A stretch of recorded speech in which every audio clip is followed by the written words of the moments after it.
Hello, everyone, and welcome back to the LOI Talk podcast. The season's now officially over. All the games are up, and I'm joined by my trusty co-host Jamie to discuss it all. Obviously, two massive games we had: the playoff final between Bray Wanderers and Waterford at Talca Park, and also the FAI Cup Final. So we've got a lot to discuss, and I just want to introduce Jamie now. Jamie, thanks very much for coming back this week, and I'm looking forward to discuss these two great games with you. Yeah, it's both are exciting to watch. The good thing about having it spread out over a weekend is you can watch both.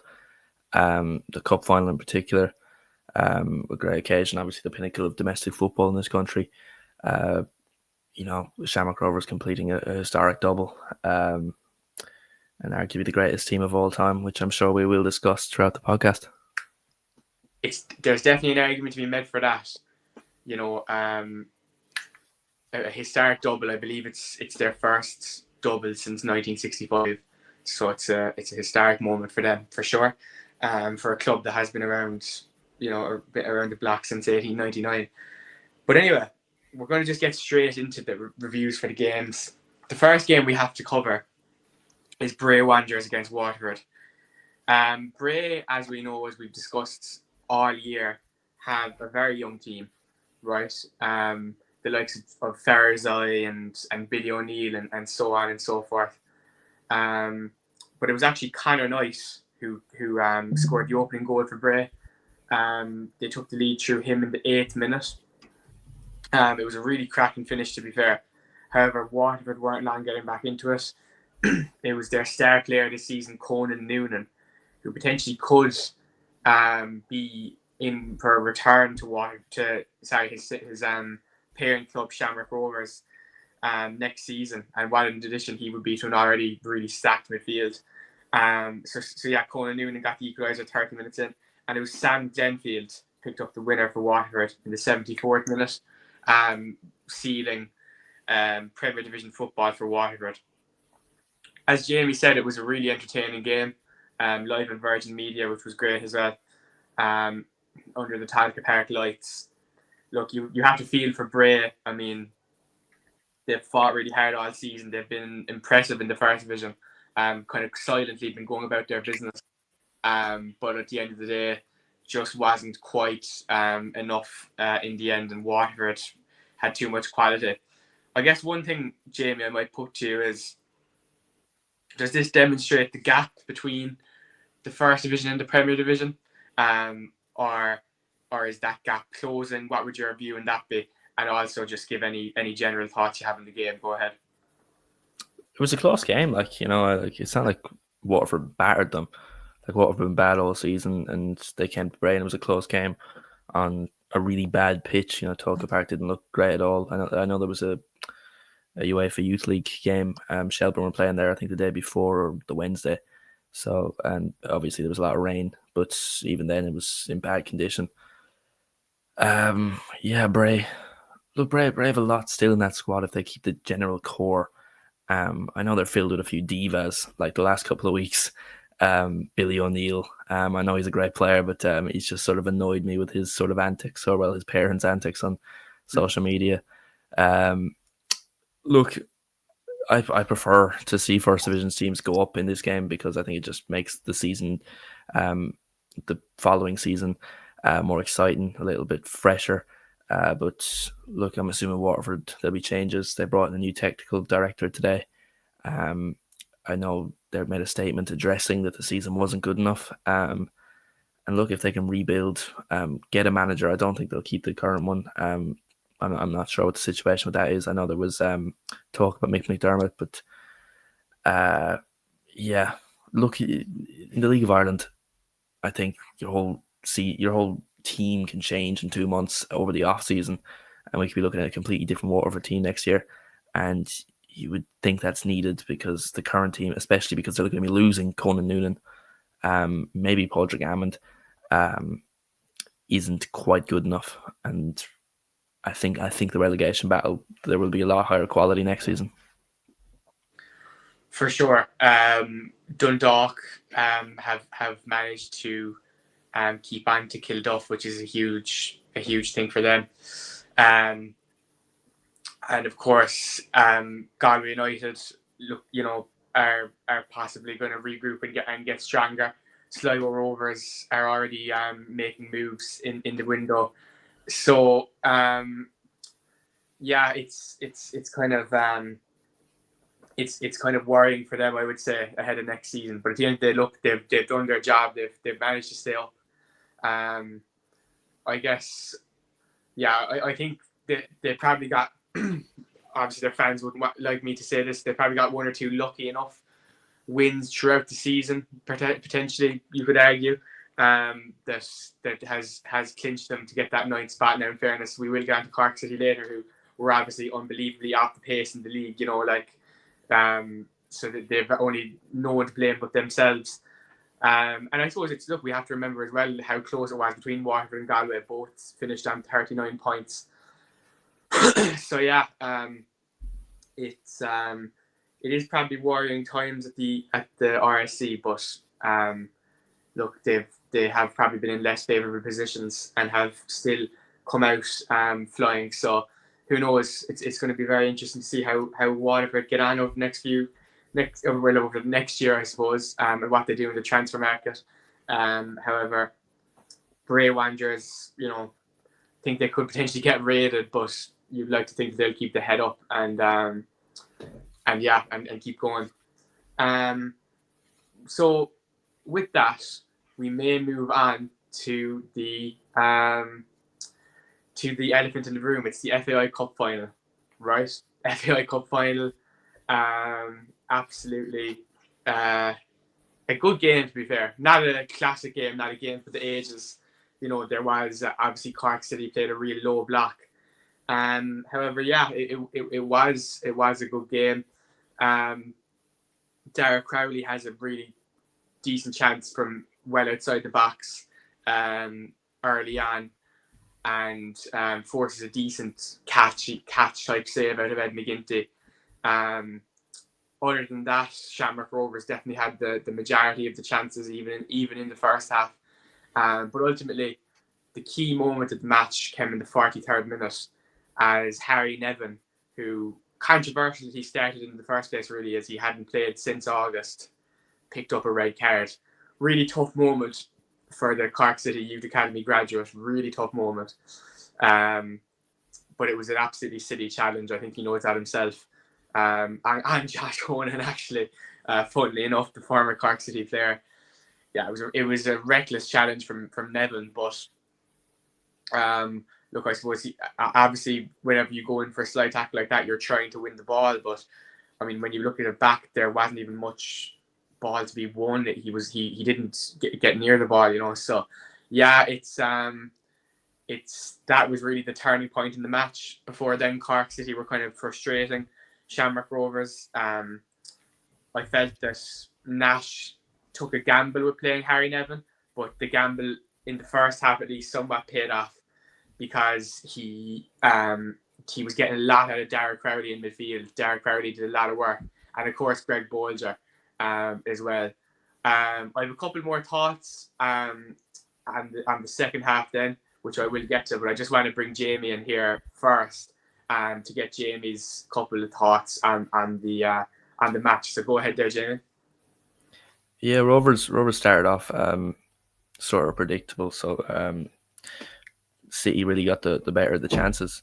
Shawnee Maguire should have opened the score, and he had a good chance where Alex Nolan crossed it low, and it somehow beat everyone, and it fell to Maguire, and he just low to the near post, and it was comfortable for McGinty, but I felt he should have scored that. And then even 10 minutes, 15 minutes before the red card, you kind of just felt like Rovers were in the game. They were getting a little bit more chances. And then Harry Nevin, clearest red card you'll see all season. I know the referee gave a controversial one in Drogheda last week, but that was clear as day. I think Nevin knew straight away when he made the challenge that was his day done. And then you just from there, you never felt like Cork City were going to get anything. Even though they started the second half, they had a few chances. But but you felt like it was going to be Rovers' day anyway. But after the red card, you felt that that's it. And then obviously Gaffney with the 2 goals. He scored one that was offside a little bit before. Second goal in particular, sorry, the first goal in particular. Danny Grant with a really nice touch to set it up. Gaffney only had to just tap it away, and then the second goal was a Cork City mistake. Really just killing their chances of any form of an upset or bringing the game to extra time. And then, for the last 20 minutes, Shamrock Rovers were ghosting. They didn't have to do anything. Kind of a bad end to a final. I thought the game was good, but once Rovers were 2-0 up, it was over.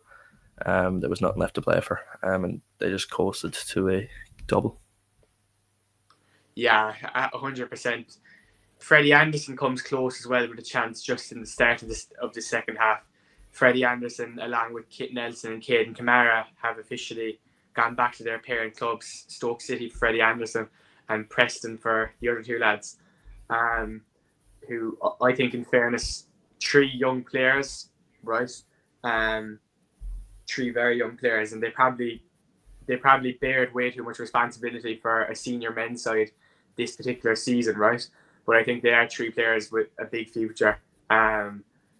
Potentially talking, Championship League 1 in England, or maybe they'll be back in the LOI in Europe, which is a higher standard.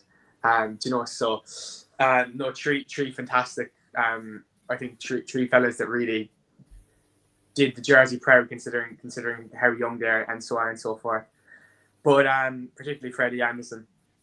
But yeah, Freddie Anderson comes close to get back to the game. I think Charlie Maguire's chance was kind of on his left foot, and it was a good bit outside the box. Personally, I think he did well to get even a good save out of McGinty. I think it was a very difficult angle for him, and there was a couple of Rovers fellas pressing him. But you are right, though. Alex Nolan's cross really did beat everyone. That's pretty much the only chance Sean had in the game, really.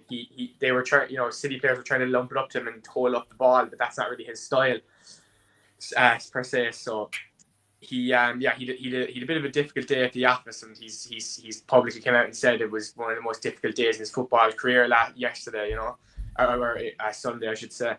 So yeah, you have to feel for Sean. He's given an unbelievable service to the club, and hopefully a few more years if he can. But yeah, I just want to talk about Nash's subs. Now listen, I guess when you go 1-0 down with a red card, the game is kind of lost anyway. So I'm not going to say that if Nash made the right subs, we would have equalised and potentially gone on to win. But I think taking off Greg Bolger was a really bad decision. I think Greg Bolger, maybe you'd say something if we had a match during the week or whatever, but it was literally the last game of the season. You might as well give it your all. Greg Bolger is absolutely crucial to everything Cork City does. He's been injured for a lot of the season, but when he has played, he's really he's really been one of our best players, I would say, even at his old age. So it's quite a shame, I think, that he was taken off, because I think that just completely made Cork City lose so much control in there. And at that stage, Shamrock Rovers could have got way more, to be quite honest. They just really kind of sat back and defended their 2-0 lead, I suppose. So yeah, I would have been very critical of that sub, especially at the time. Just a quick mention for Conor Brand. I mean, he can't do anything about any of the 2 goals, but some of his distribution at times I felt it was a little bit dodgy, particularly in the first half. But he is well able to command his area. Quite incredible the way he was so dominant coming out for crosses and shots and stuff like that. I thought he really didn't put much of a foot wrong, to be honest, other than, as I say, maybe the kickouts at times. So yeah, Conor Brand deserves a lot of credit. I think he could potentially be a decent City keeper for the next few years. But yeah, I mean, where does Cork City go from here? Obviously, last 3 of the lads that were on loan, that was always going to happen. Looks like Evan McLaughlin may potentially be off to Derry City, and if not Derry City, it's very unlikely he's going to stick around in the first division. So it is. You're losing a lot of key players. Obviously, they might bring in some as well, but yeah, it's and we can talk about this, Jamie, if you want now. You know, the potential first division next year. The first division is heating up and looking quite decent. I mean, Kerry FC have made a fantastic signing with Jonas Heikkinen, and stuff. So yeah, you know, Cork City, look, we're at the end of the day, we're a huge club, and I think we still have some great players at our disposal. But there's absolutely no guarantee that we go and win the first division next year. So obviously, look, want to give massive credit to Rovers. I'm actually delighted for Stephen Bradley. I think he's a magnificent character and player and manager as well. But yeah, I might just pass it over to you, Jamie, and just ask the question. You know, where do Cork City go from here in this first division context next year? With with a couple of teams looking like they could be decent. If things go the way we think they might go. How do you see it going? Yeah, I can't remember if I said it on the podcast or to you privately, but I hope you don't go the route of signing all the lads that are Cove, like bringing back in Bargery, Keane Coleman, whoever. Like I just don't think that's the move. I think you probably have one of the most successful academies in the league. Just let that work, let them play. Because we're seeing with the under-17s right now, we all knew how good Jed Numa was, but I think he's been fantastic at this tournament. You let players like that play. Now, you're not going to have a team filled with a player of that caliber, but I think you got to try something new, because the idea of bringing in the same players, going up, and then bringing in a whole new team, going straight back down, it's not working. It's been the same way for years. And 2 or 3 years in the first division might genuinely be better, just to completely rebuild, fucking get rid of. Because I know you're keeping on to Rory Keaton and Shawnee Maguire and certain players like that. Is that really the best thing? Big players that I'm assuming are on massive wages. Like, would you not want 11 decent players or 2 very good players? But, without Shawnee Maguire and Rory Keaton this season, now I know Keaton was injured. Does that much change for Cork City? Do you win more games? Do you lose more games? Not really. How many goals did Shawnee Maguire score this season? I don't think they'll comfortably win the first division next season. I think they'll go up, but I think there's a few teams that'll challenge. It's going to be very interesting to see the future of Cork City. And obviously Shamrock Rovers, we're in an international break at the moment, which we will get to now. But Shamrock Rovers are still have a lot to play for in Europe, following their draw to AEK Athens. So look, it must be a really unreal time to be a Rovers fan right now, I have to say. But yeah, as for City, it's a bit bleak, and I suppose don't want to be talking about the managerial position too much, because I'm conscious that there's a man with a job there, but is Gerard Nash, has he done enough? Yeah, I was surprised when I found out he's still going to be the manager next season. I thought that was a weird one, because I mean I don't know the exact numbers, but I would assume, just based on results, that you've only gotten worse since Tim Clancy. So when I found out he was staying on, I was quite surprised. Yeah, I mean, many would say he does what Usher wants, and that's why. I don't know. I'm not. Look, it is what it is. I think he's obviously to get us to a cup final. He showed absolutely no promise in the league.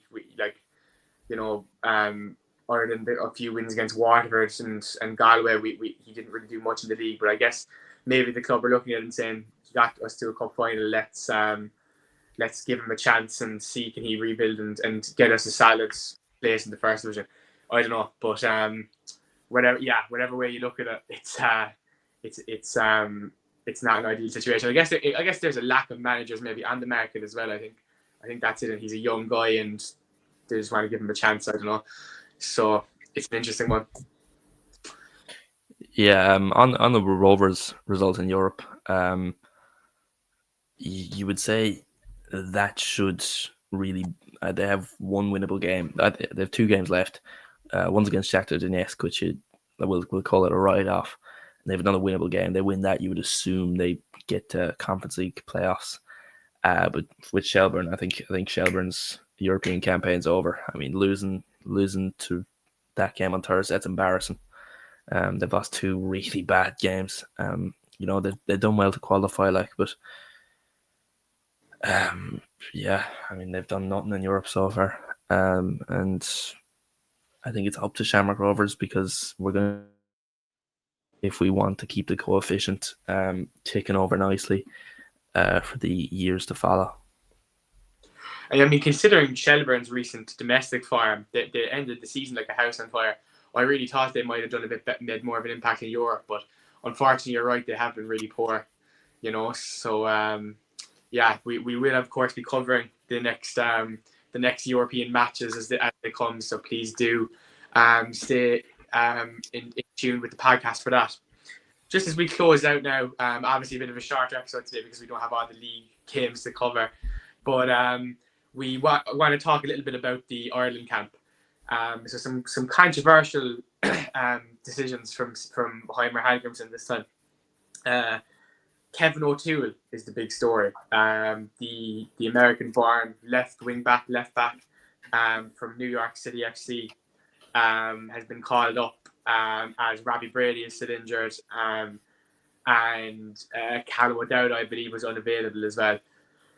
So yeah, I mean, since I actually knew you, Jamie, I've been banging the Sean Rowan drum. Haven't been following him as much this year, but I know he's been a decent player at Luton. I guess he's not ideal for that wing back kind of position. So I was disappointed not to see him get a chance, but maybe Hallgrimsson still feels it's too early for him. Also, obviously, like Josh Honahan, he's just had a fantastic performance in the FAI Cup Final. I mean, some people are saying there's some concerns about an injury, but if he's having that good of a performance in the Cup Final, I don't think you're that injured. It really is just proving that it was an absolute token gesture from Heimer to bring him in for that one match or whatever it was well ago. And I mean, I think Honahan actually slots into that 5 at the back system quite nicely, to be honest. So I think it's a bit of a pity. But all this being said, no disrespect to Kevin O'Toole. He's clear. He's come out and said that, how proud he is, and it's really cool to see someone from the Irish diaspora playing for Ireland. In America, but I suppose, it's just a little bit disappointing to me that we can't see an LOI player in there or Rowan. But look, we won't get too deep into Rowan, who's now at Huddersfield Town. Then obviously Andrew Moran is back in the squad, which I think was fantastic to see. I was delighted with that. And other than that, the squad is pretty standard. We play Portugal tomorrow night, Thursday night, and then Hungary away in Budapest on Sunday. So, yeah, obviously it kind of felt like our World Cup campaign died out in Armenia away when we lost that match, I think we even had plans to go to that Hungary match had we won that, and then a really gallant effort out in Portugal, but still lost 1-0 through a last minute kind of goal. So yeah, it's at the end of the day in this camp, Jamie, you need 2 wins. That's the only thing that's giving us any chance, and that's a huge ask against Portugal when we're missing the likes of Malumbi, Brian Manning, Evan Ferguson as well, for the Portugal game, I mean. So, yeah, we'll see how it goes. But, and look, I'll always back them boys in green, but it's a tall task. And if Hallgrimsson can do it, he saves his job. It's that simple. But Jamie, as we close off this episode, what's your kind of thoughts as we on the the Ireland camp?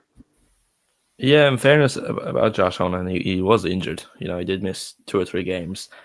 Missed the game in Athens, and then comes back for the cup final. And another Shamrock Rovers players went on holidays. for the next week or so. So I'm assuming he would just pull the injury card.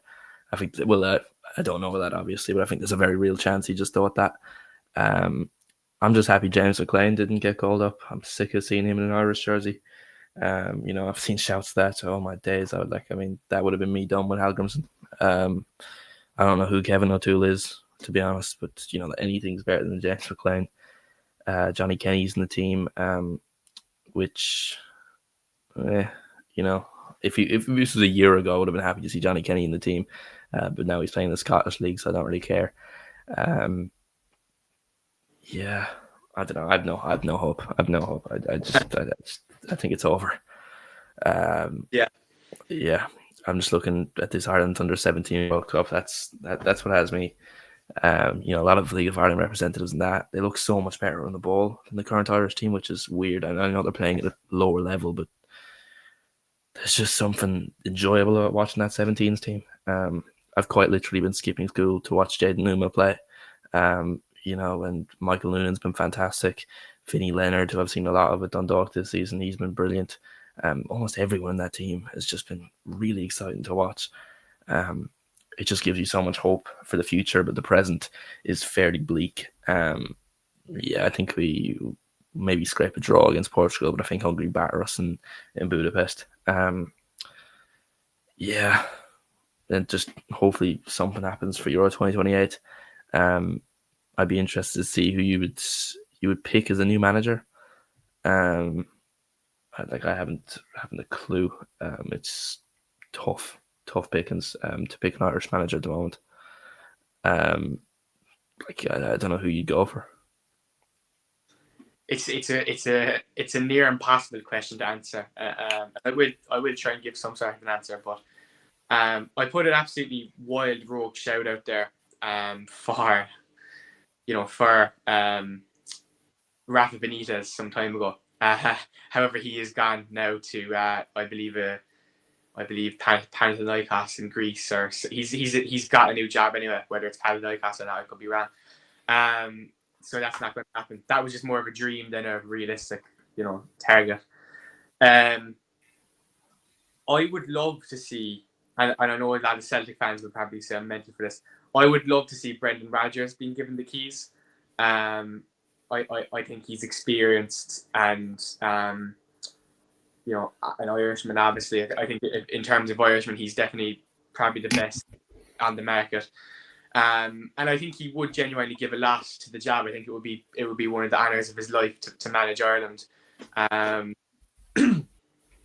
I've always liked Rodgers as a manager and as a person. So I'm obviously maybe a little bit biased in that sense as well.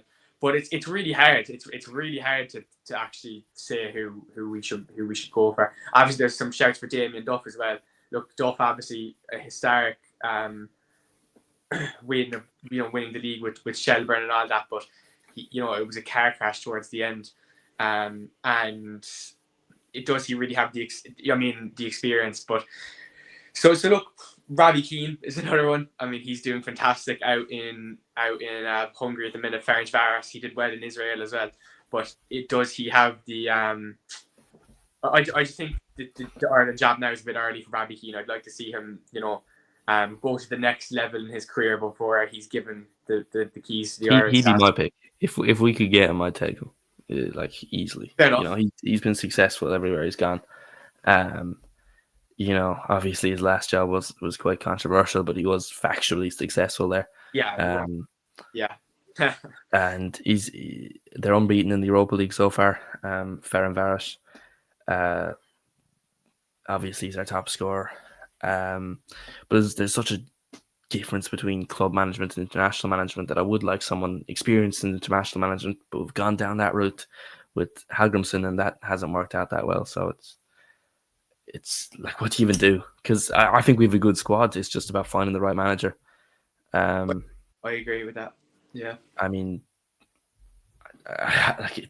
who do you go for? It's such a hard thing. I mean, Duff, look, he did a good job at Shelburne. He rebuilt the club, but I mean, he's walked out of every job he's ever had, including Ireland when he was there with Stephen Kenny. that's not exactly the character we need. Maybe it is, maybe, but it probably isn't. I haven't a clue. Like, what is the solution? It's Um, And what do you think before we end off? I kind of saw you not shaking your head there when I said Brendan Rodgers. What about Brendan Rodgers puts you off so much? no, I mean Celtics. It's been shite the last How long has he been there since he left Leicester? It's every Uh, season you've only heard complaints. just over 2 years, You yeah. Yeah. ooh, they won the league. Ooh, surprise. Rangers are shite. Like, was Like, and the Scottish league is also dire. Like, what's he done in Europe? they Nothing. dropped Bayern Munich very close last year. Now Bayern Munich were quite poor last. Ooh, they Um, still lost. they It's like what we've been saying about we nearly got a result against Portugal under Hallgrimsson. We nearly beat France under Kenny. What does that mean? Nothing. Like you want someone with proven results, and Hallgrimsson sort of has that. But now I think we're realizing he was the joint manager or something with Iceland. We're sort of realizing that it was the other fella that was the man pulling all the magic tricks. I don't know. Rogers is probably has the best resume, I guess. Um, Not for me. Not for me. It's just something about him that just says no. I would like to nab Northern Ireland's manager. That would be my selection. He's got them. They're worse than us. I mean, like they have good players. Like Isaac Price is having a very good season. With West Brom, even though they've been on a bad run of form under Ryan Mason, but Connor Bradley, obviously. I mean, but he gets tunes out of players that are much worse. Like, does Shea Charles start for Ireland? No, he doesn't. But they get tunes out of players like that. Ballard at Sunderland. Like, we're better than Northern Ireland, but Northern Ireland seem to be doing better than us. Like a good manager makes a team, and I just don't see that with Hallgrimsson. But then the question, which we've been trying to answer since probably Martin O'Neill, and I don't want Martin O'Neill back, is who's a manager that can get us results, and we haven't been able to find that. And we've kind of gone down every route of Stephen Kenny. We go to the League of Ireland, we go abroad to Hallgrimsson, we go back to Mick McCarthy. I mean, McCarthy got closest, but even then, like, not close enough. I don't know. I just, it's not a fun time. I just want, I don't like all the talk. I would just like if we just announced the manager, I hear you. I think we're probably going to just have to agree to disagree on Brendan Rodgers, but I do think, like, sure, Celtic fans have very high expectations, by the way, but they have been very unhappy with him over the last 2.5 years. Also, but he was really not backed over the last few years at Celtic. I do think whenever Rodgers has been back to the club, he's done very well. And I know he's a bit of a nearly man, but very impressive season with Liverpool when he was backed a little bit. Very impressive at Leicester City, etc. So look at as I say, we probably have to agree to disagree on this one, but I think especially with all of the young players coming up in the under-17s, even a couple in the under-21s that I think are quite promising, I would like Rodgers to be really given the keys and really given a platform to write the next chapter of Irish football. But I'm not sure he would even want the job, to be honest. So it could be a non-runner. Robbie Keane as well Robbie Keane is probably number 2 for me, but I just don't think he's with all respect to Ferenc Barras, like I just don't think that is. I mean, it's a high level, but it's not. I just like to see him take the next step. That's all it is. Yeah, that's kind of it from me. I guess I have to address the elephant in the room that I was wrong with prediction. Surprise, yeah. I should have been. I should have probably said we would have lost, a bit like what I said for the Finn Harps game, and maybe we would have won then. That reverse psychology. But yeah, listen. We just have to take it on the chin and go again next year in the first division. Jamie, do you have anything you'd like to round off before we end this week's show? No. Good end of the season. I'm expecting Rovers to do something a little bit more in Europe. and I'm looking forward to the transfer window. Obviously the PFAI list was revealed, some interesting stuff. So the next couple of weeks will prove interesting, as they always tend to do.